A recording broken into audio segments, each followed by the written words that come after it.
The wind finds every gap in your clothing before you even feel the cold. It slides along your neck. It presses into the seams at your wrists. Your fire is 3 feet away, but the world beyond its light is 30 degrees below freezing, and it does not care how close you sit. For more than 100,000 years, this was not a bad night. This was every night, for tens of thousands of generations. This was the Ice Age, and it was not a season. It was the address your species lived at for most of its existence. Try to picture the scale of it. Glaciers a mile thick covered what is now Chicago, Berlin, and Moscow. Sea levels dropped over 400 feet because so much of the planet's water was locked into ice.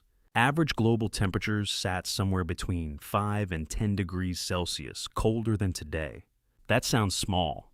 It was not small. It was the difference between a forest and a tundra, between a river and a glacier, between a place you could live and a place that killed you in an hour if you were unprepared. And yet you survived it.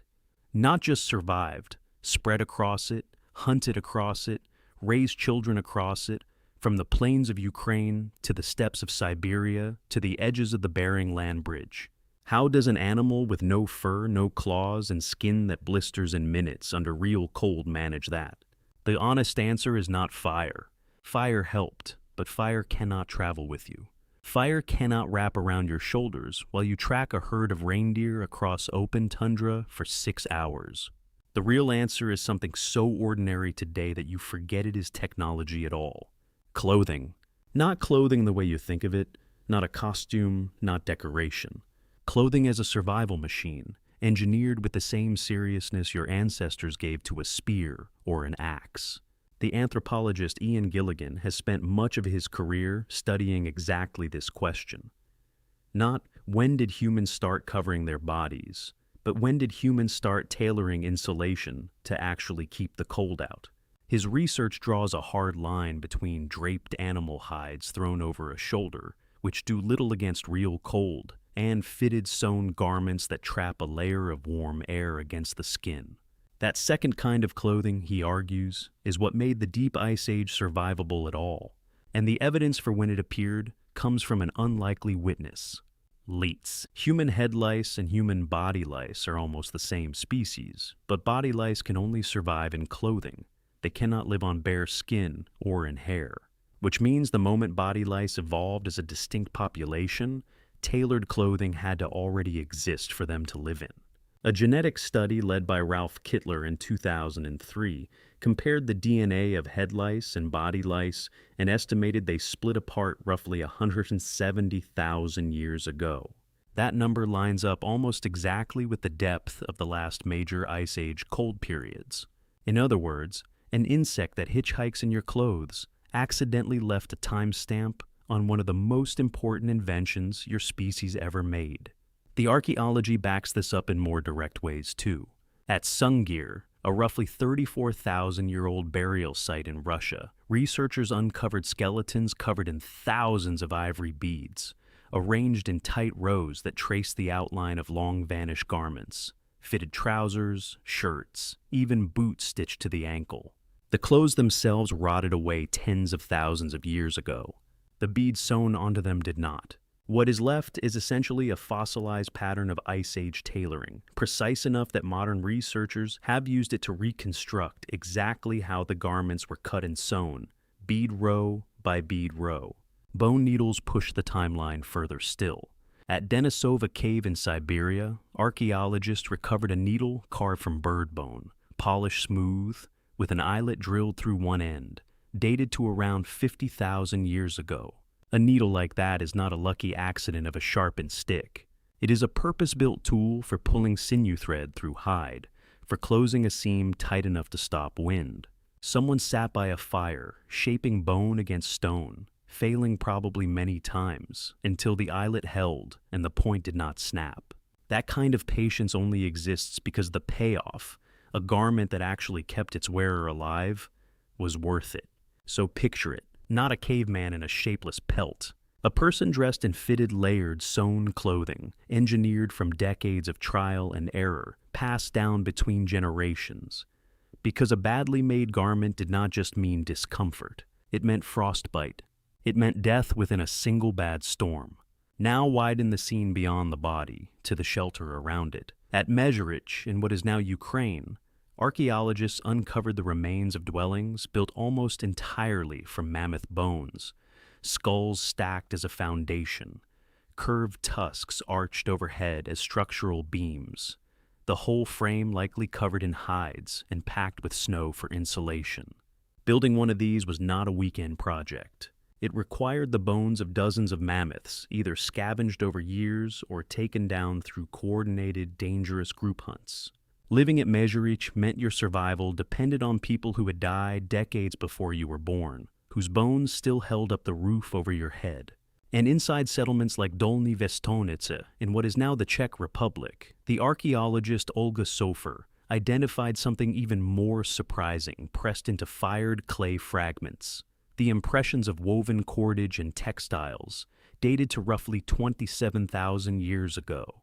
Not leather, not hide, actual woven plant fiber, twisted into net and cloth, thousands of years before anyone assumed weaving existed. The same site produced the Venus of Dolny Vestonice, one of the oldest known ceramic figures ever fired in a kiln, evidence that these communities were experimenting with heat and material science well beyond what survival alone required. Diet mattered just as much as shelter and clothing. The archaeologist Olga Sofer and others studying sites across the Russian plain and Central Europe have pointed to stone tools with starch residue on their surfaces, suggesting Ice Age foragers were grinding wild plants like cattail roots into something close to flour, roasting meat over long, slow fires, and rendering fat from bone marrow, a critical calorie source when lean game meat alone could cause a dangerous condition sometimes called rabbit starvation, where the body cannot process too much protein without enough fat alongside it. Every one of these was a technology, refined the same way the clothing was, through repeated failure, observation, and correction, carried forward by people who taught their children exactly what had almost killed them. Ice Age life was not a single desperate trick to survive the cold. It was a stack of overlapping technologies: sewn clothing, engineered shelter, woven cordage, controlled fire, processed food. Each one built by watching what failed the winter before and fixing it. Let's reconstruct a single day inside that world. You wake before the fire has fully died, because if it dies completely, restarting it costs hours you may not have. Your clothing does not come off at night. It is your second skin, layered hide against your body, tougher hide over that, sewn tight at the wrists and ankles so no draft can slide in. Outside, the group is already moving. Someone is checking the sinew lashings on a spear. Someone else is scraping a fresh hide with a stone tool, working it hour after hour so it will not stiffen into something useless by morning. Children are kept close to the fire, not out of sentiment, but because a child's smaller body loses heat faster than an adult's, and everyone here understands that math instinctively without ever needing to say it aloud. The hunt, when it comes, might mean tracking reindeer for most of the daylight hours across open, frozen ground, in temperatures that would give you frostbite on exposed skin in under 30 minutes. A single bad decision, a soaked boot, a torn seam, a fall through river ice, was not an inconvenience. It was frequently fatal. Back at camp, someone is repairing a needle's eyelet with a stone awl. Someone else is rendering marrow fat over low coals, and an elder is showing a child exactly how tight a stitch needs to be pulled before it will actually stop the wind. None of this knowledge existed in a book. All of it lived only in hands and memory, passed down the only way it could be. And yet this was not constant grinding misery.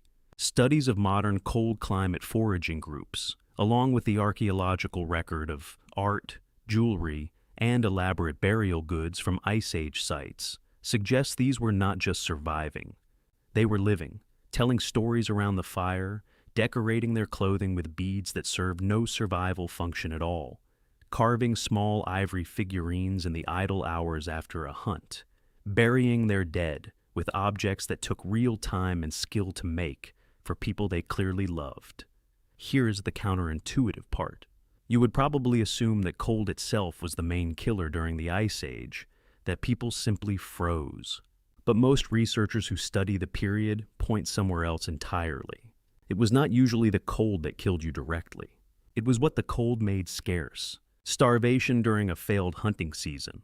Predators, driven just as desperate by scarcity as you were, growing bolder around your camp.